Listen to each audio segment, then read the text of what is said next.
Hi guys and dolls, welcome back to my channel. Today is going to be our first read with the script of TheSociety that I have with me right here. I am very excited to be able to share with you from beginning to end as time goes on pages from the script I had written several years ago. So get ready, get your coffee. I have mine. Get your coffee and get ready for a verbal film.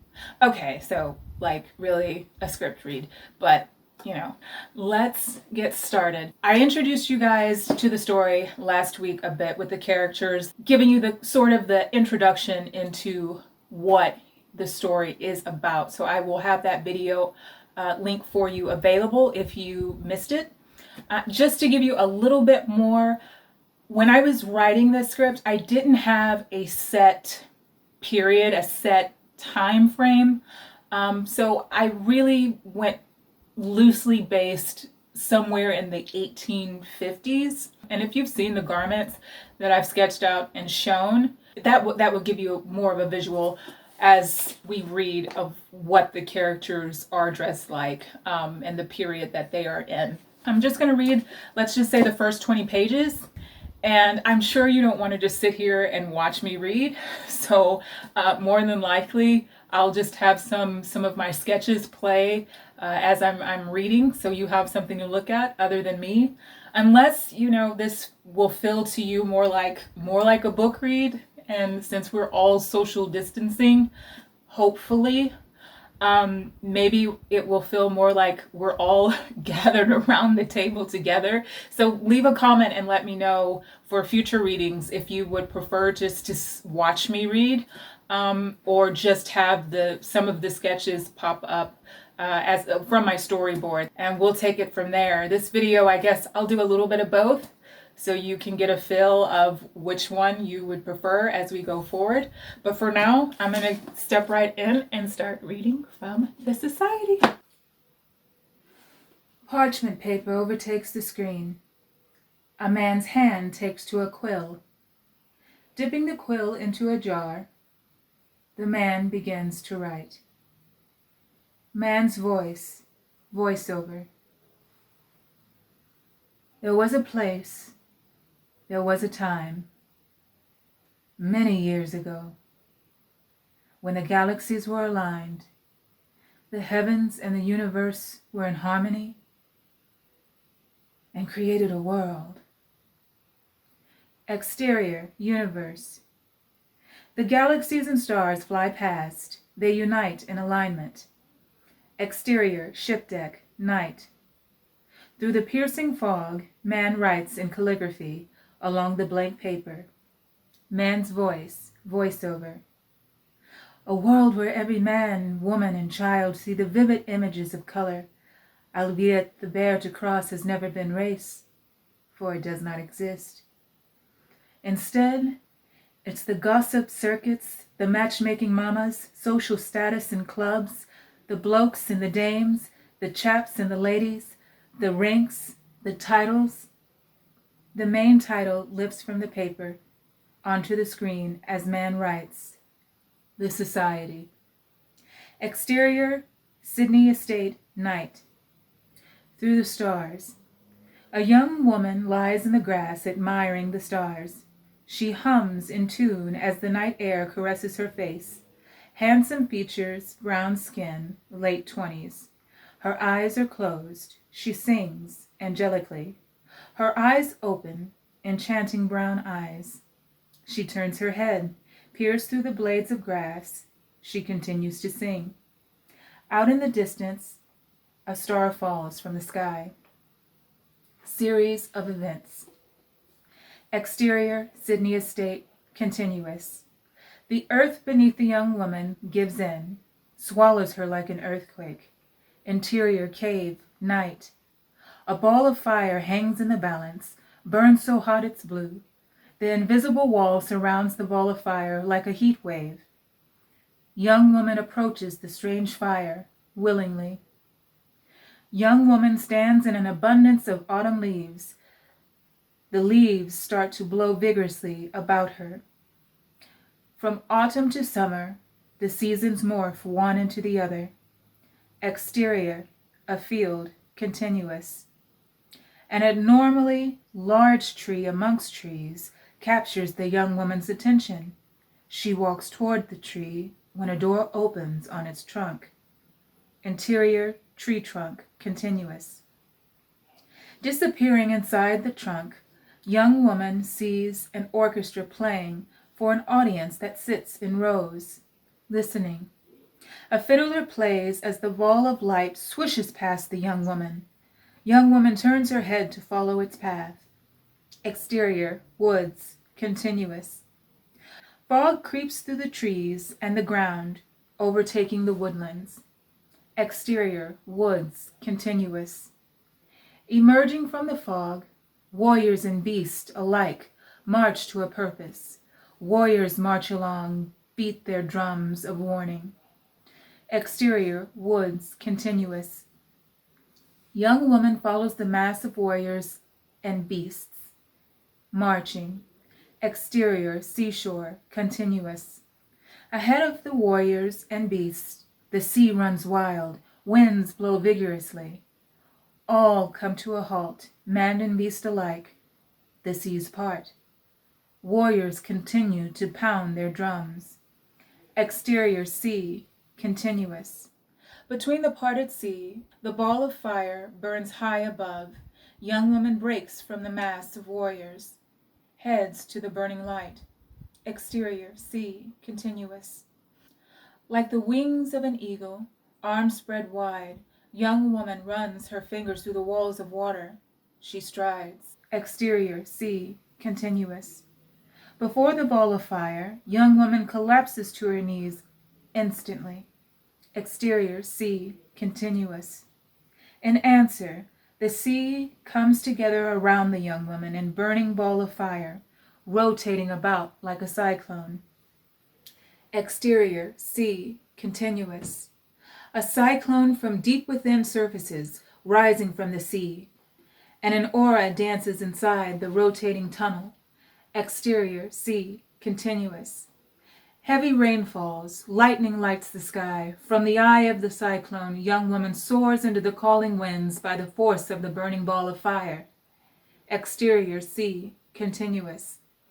A spectrum of light passes through the young woman. A gold ring encrusted with green gems floats above her, out of reach. Exterior, sea, continuous. The ball of fire, the young woman, and the cyclone rotate in rapid speed. Rain continues to pour. Exterior, sea, continuous. The burning ball of fire overtakes the sea, shines piercingly bright. Silence. End of series of events. Interior, Victoria's bedchamber, Sydney Estate, morning. Comfortable room, crisp, white, clean. Asleep, hair flapped over her lids. The young woman's eyes flutter open to a knock at the door. Young woman comes to. Good morning to Lady Victoria Sydney. She stumbles out of bed. Victoria. Yes, Aunt Rose. Louder knock. Victoria. I shall be together in a moment. Victoria scrambles for the wardrobe, a slight limp in her walk. Aunt Rose, off screen. Don't say you're still asleep, girl. An eagle-eye view proves Victoria stumbles over a floor rug by the wardrobe. Tight shot, Victoria's hand. Grabs a simple high-waisted dress that requires no corset or assistance. Tight shot, Victoria's arms. Held high, slips on her dress. Victoria mumbles, and I won't say it. Flushed and out of breath, Victoria rushes to open the door. Meet an eccentrically distinguished-dressed woman. Victoria's sharp-witted Aunt Rose, brown skin, ageless. Victoria tests the waters. Really, Aunt Rose, I've been up for hours. Aunt Rose's presence pushes past Victoria into her room. Aunt Rose. Oh, stop it, girl. You can do better than that. You've done better than that. Lying is one thing. It is an art. But lying without creativity is downright disgraceful. Victoria, disappointed. I know. That's what makes it so sad. Aunt Rose's gaze fixes on the rumpled bed. Aunt Rose, to herself, where did I go wrong? Victoria sits on her bed to put on her shoes. She takes care with her right foot, bandaged at the ankle. Aunt Rose. Now come along, girl, and grab your purse before departing so you can pay me your losses, mutters. Up before me, indeed. With that, Victoria searches the floor for her purse. Scattered with a pair of trousers, a linen shirt, a cloak, and a mask, lies Victoria's purse, proving to have been a very interesting night. Interior hallway, Sydney Estate, continuous. Victoria, purse in hand, follows Aunt Rose toward the staircase. Victoria. Oh, Aunt Rose, I wish you wouldn't leave so soon. Your visits never seem to last long enough. Aunt Rose. Pish-posh! With your wandering mind and your brother's, waves frustrated hand. You two won't even have time to discover that I'm gone. Victoria. Aunt Rose, you know that isn't true. Aunt Rose. Spare me, dear girl. Victoria and Aunt Rose walk down the grand staircase side by side. Victoria pulls crown sterling from her purse. Aunt Rose. Thank goodness you're not one of those dim-witted chits running about as if they had a stick up there and a hook up their nose. I'd abandon you without a second notice. Victoria. Not a question. Why wonder where my mouth comes from? Aunt Rose, seemingly shocked. Me, I suppose. Victoria. Well, it certainly wasn't mother nor father. Interior foyer, Sydney Estate, continuous. Servants load Aunt Rose's trunks into the waiting carriage. Coins jingle as Victoria hands Aunt Rose her winnings. Hudson, the fatherly butler, enters the foyer. Hudson, ever efficient. I've already had your basket packed, your ladyship. Puzzled from where he came, Aunt Rose. Thank you, Hudson. Hudson. Not at all. Will there be anything else, milady? Aunt Rose. No, that will be all. Hudson bows. He exits the foyer. Victoria to Aunt Rose. James will be so disappointed he missed you before you left. Won't you at least stay for breakfast? Exterior, front drive, Sydney Estate, continuous. Servants busily ready Aunt Rose's carriage, loading her trunks. Aunt Rose shakes head. Oh, no. If your brother's out in the streets this early, it can only mean one thing, and I have no more patience left in me for this trip to tolerate another encounter with Lord Livingston, no matter how brief. Victoria. It's not Lev's fault. He's a bit, Victoria searches for the right word. Aunt Rose finds it. Aunt Rose. Daft? Victoria, to be kind. Not altogether. Aunt Rose. Oh, no? I suppose he has his mother and father to thank for that, heaven help us. We're all in for the asylum now. To coachman. Watch that scotch. Coachman places the scotch bottle inside the carriage's cushioned seat. To Victoria. Now come on, girl. Help me into my carriage and douse the long face. You know I detest pity parties. Coachman tries to assist Aunt Rose, who slaps his hands away. Coachman walks away. Victoria hides a smile.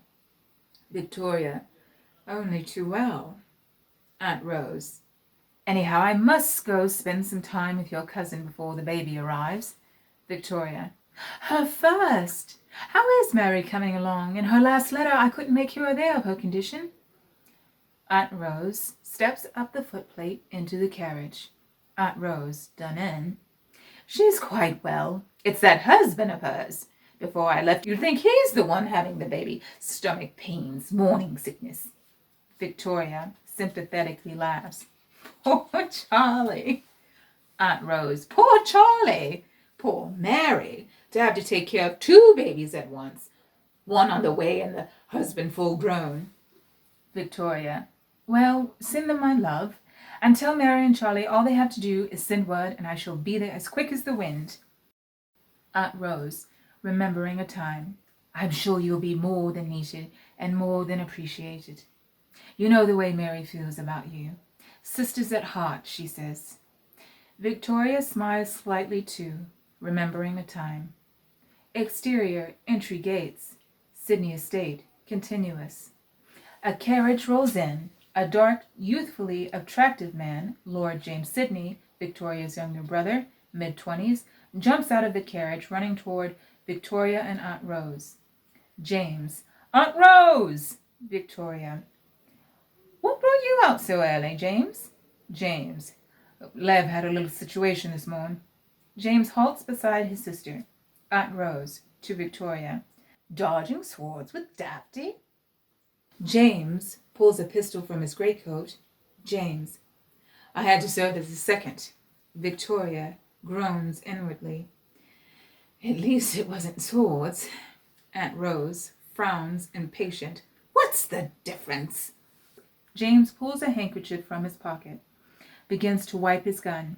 Victoria cuts her eyes to Aunt Rose before she turns her attention back to James. Victoria. Who is the duel with? James. Lord Chase. Victoria. Not Lord Emerson Chase. James nods his head in compliance. Victoria leans against the carriage, engaged. Victoria. Well, what happened? Was he hurt? James. No, Lev's fine. Victoria, disappointed. Oh. James, voiceover. Once the paces had been counted. Exterior open field, early morning, flashback. Lord Lev Livingston, angelically blonde, late 20s, and Lord Emerson Chase, harsh features, 30s, partake in a morning duel. James, voiceover. Lev didn't turn around and face the bullet. He broke into a brisk walk, then into a brisk run. Before anyone knew it, Lev was gone. Lord Chase refused to shoot a man in the back, so he let him go. Lev and Emerson stand back to back. Their seconds among several society men stand in the distance to watch. Lev's face cringes as he and Emerson pace out from one another. Lev speeds up his pace to a jog before running swiftly past the tree. James strains embarrassment, head in his hands, as Emerson turns, gun raised, and angers at the sight of Lev hopping over hedges like hurdles. Exterior, front drive, Sydney Estate, present morning. James aims his gun, nowhere in particular, and pretends to fire. Victoria. No! What will become of Lev? James. Oh, it's not too serious. Everyone knows Lev. He's no threat to anyone. Victoria, matter of fact.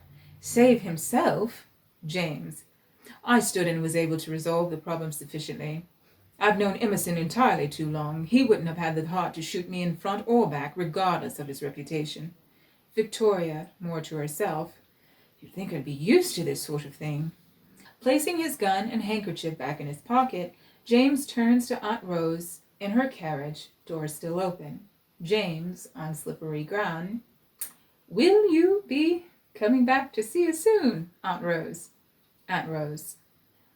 None too soon, if that's what you're worried about, dear James. You have plenty of time to fulfill our little agreement. James's face falls, salted. She hasn't forgotten. Aunt Rose. So until then, take care of yourselves, both of you. James shuts the door to the carriage. James. Never fret, Aunt Rose. As the male, I take the full responsibility upon myself to make sure the family name is always intact. Aunt Rose, blank. Yes. Yes. Yes. Well, off I go. James signals the coachman. Coachman whips his reins. The carriage rolls off, yelling aloud. James. Take care of yourself. Victoria. And don't forget to give my love to Mary and Charlie. James turns to his sister in confusion. James. Mary and Charlie? Whatever for? Victoria. Because they're expecting a baby. Don't you ever read any of the letters they send? James, matter of fact. No. Victoria heads toward the house. Front door opens on its own. Interior, foyer, Sydney Estate, continuous. James follows Victoria inside. The doorway empty. Hudson appears from behind James. Out of nowhere. Hudson. The carriage will be ready for Lady Vincent's after breakfast, my lady. Victoria. Thank you, Hudson. James hands Hudson his hat, cloak, and walking stick, curiously frustrated at the news. James to Victoria. Lady Vincent's? Interior, hall passage, Sydney Estate, continuous. Victoria continues to make her way through the house toward the dining area. James. What's this about Sarah? Hudson to James. I believe this is Lady Sydney's day for her weekly tea party, sir. Suddenly aware of Hudson, James stops short, looks between Hudson and the open door, giving Hudson a questioning look as Hudson walks away. Like, how does he do that? Victoria, off screen, to James. Don't act so oblivious, James. We have them every week. Interior, dining room, Sydney Estate, continuous. Victoria enters a non-traditional, dark but extravagantly decorated dining room. The table stretches almost the length of the massive space. James. Yes, but weren't they postponed? I thought Sarah was on her honeymoon to Victor. Victoria walks to a sideboard filled with pastries, toast, eggs, bacon, and meats. She fills her plate with a hearty breakfast. Victoria. They were, but now they're not. And she was, now she's not. James stammers. So you plan to go there today? This morning, I mean. Victoria. Yes. I don't know of any other way to explain it to you, James. James. But you can't. Victoria takes a seat by her brother. An attractive servant girl, Mary, 20s, gives James his coffee. A look passes between them. Victoria, genuinely confused. Why have a note?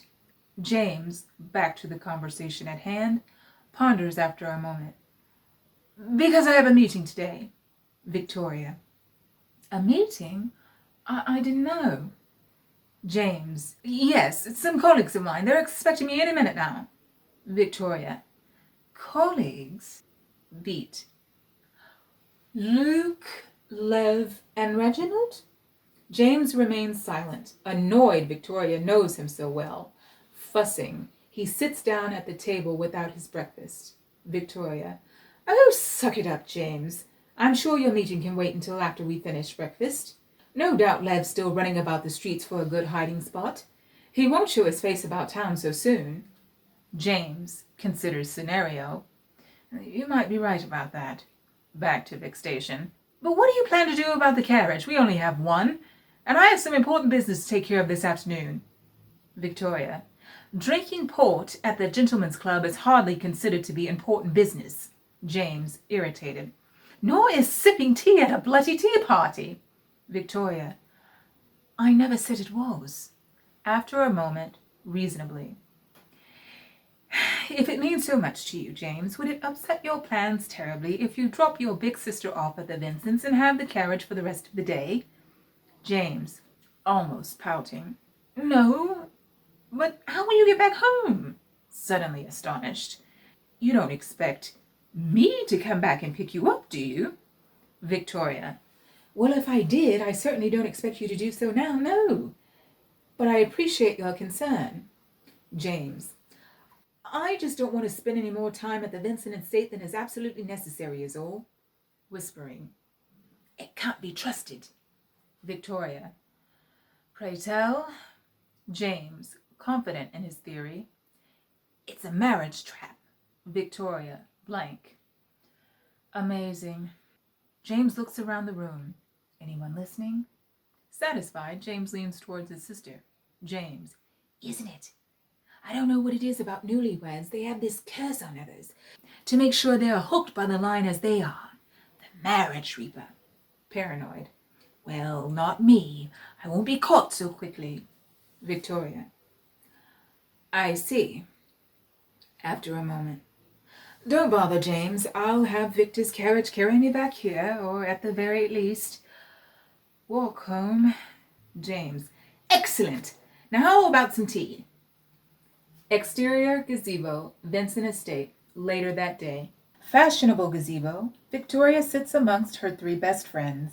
Lady Sarah Vincent, fair, 20s, Lady Jacqueline Noir, caramel skin, silent beauty, widowed, 30s, morning dress, and Lady Josephine Boudreau, expressively cute, skin kissed by the sun, 20s. Josephine, off screen, embarrassed. Really, Sarah, those sorts of details should be for you and your husband alone. Sarah sips tea. Oh, Josie, I haven't told you anything so scandalously improper. Josephine, you're being positively wicked. Sarah, at the moment, no. However, Jacqueline, knitting, shares a wicker settee with Victoria. Without looking up, Jacqueline, stop!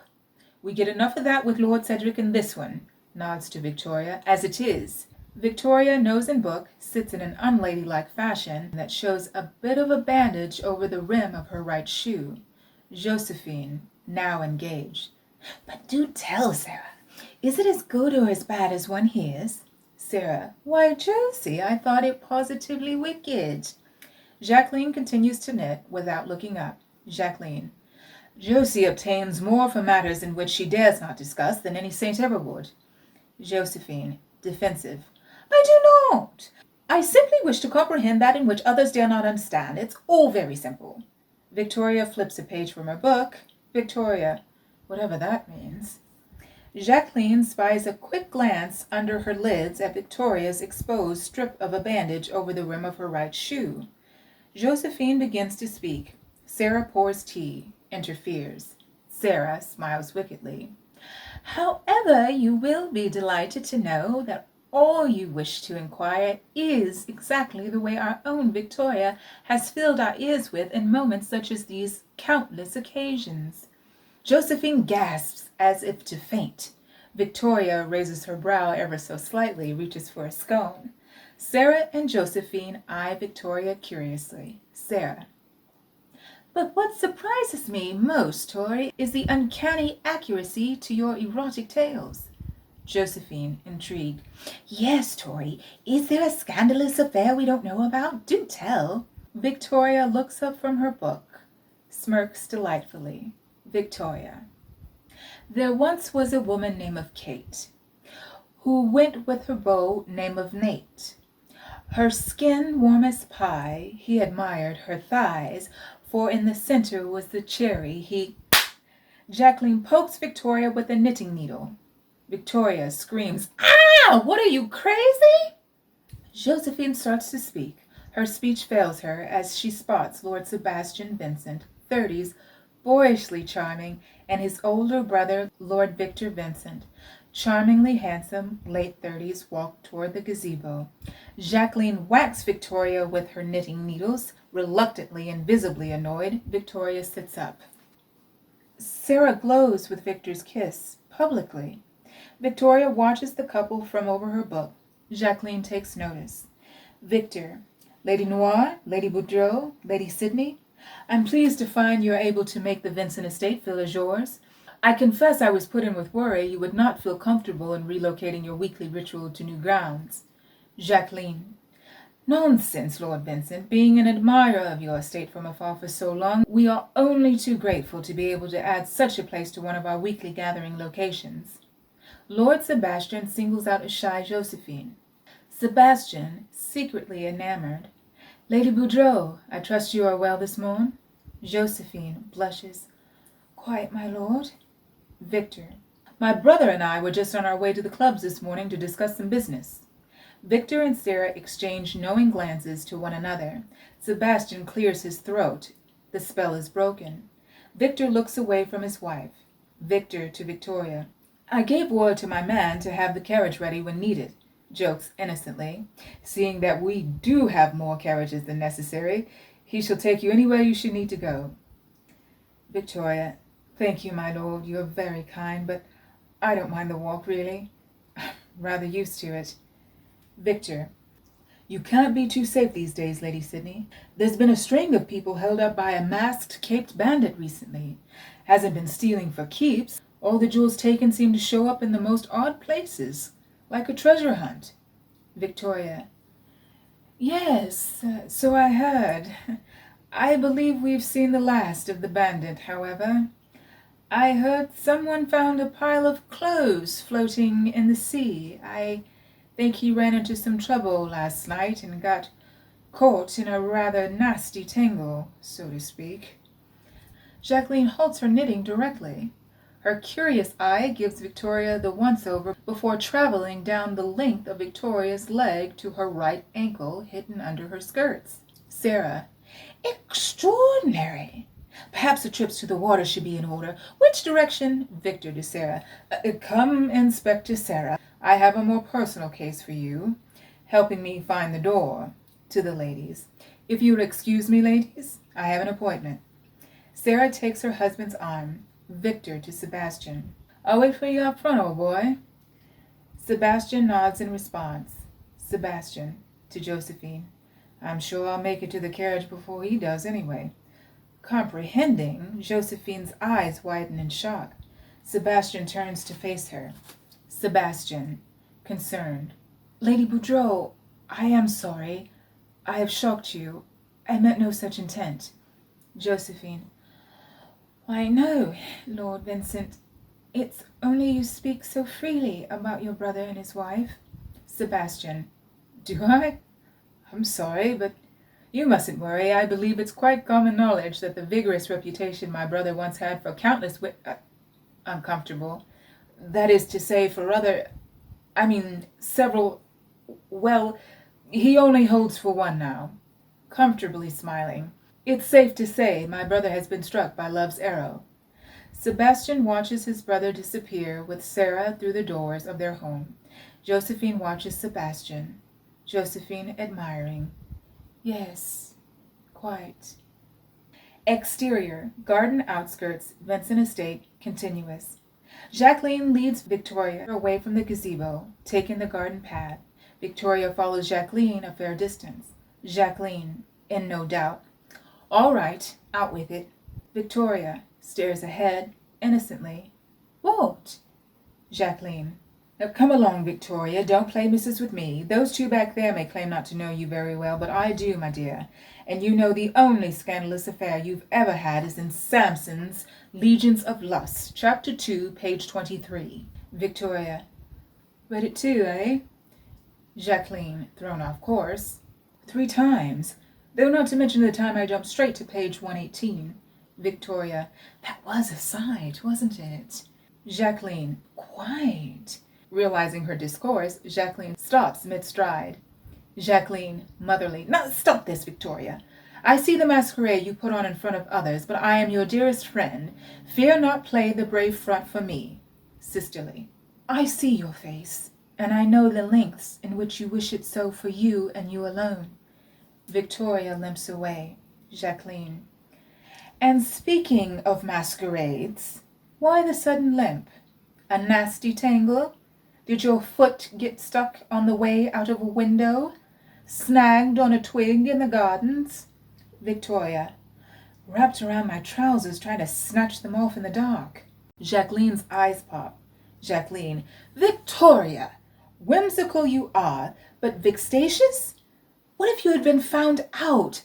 Why this endless need to push the limit until it breaks? Why have you changed? Victoria. Life has changed me. Circumstances have changed me. I have not. Jacqueline. So you capture life from books you've read instead. Victoria, facing Jacqueline. At least I make them my own. Jacqueline. No, you don't. You imitate. There are pages in books written by the mind and imagination of others. Don't hide from the human race, Tory. You cannot change the past. Victoria, absolute. But you can change the future. Distance. I've planned my path. Alone. Victoria looks to the skies. The wind blows rapidly. She feels she's being watched. She turns to the trees. The trees dance lively. All right, so that's the first 23 pages of The Society that I'm going to read to you guys today. So hopefully that gave you a pretty well-rounded introduction, at least to the ladies of The Society. We will meet James's best friends, the boudoir beaux, and get a bit of insight with their characters. So until next time, hope to see you for another Fashion Friday. Be safe, be well, be healthy, stay home, and take care of yourselves. And if you have any questions of the society so far, if there's any particular character that you are interested in already, let me know. I would love to hear from you. Until Friday, à bientôt. I don't even know what I'm trying to say.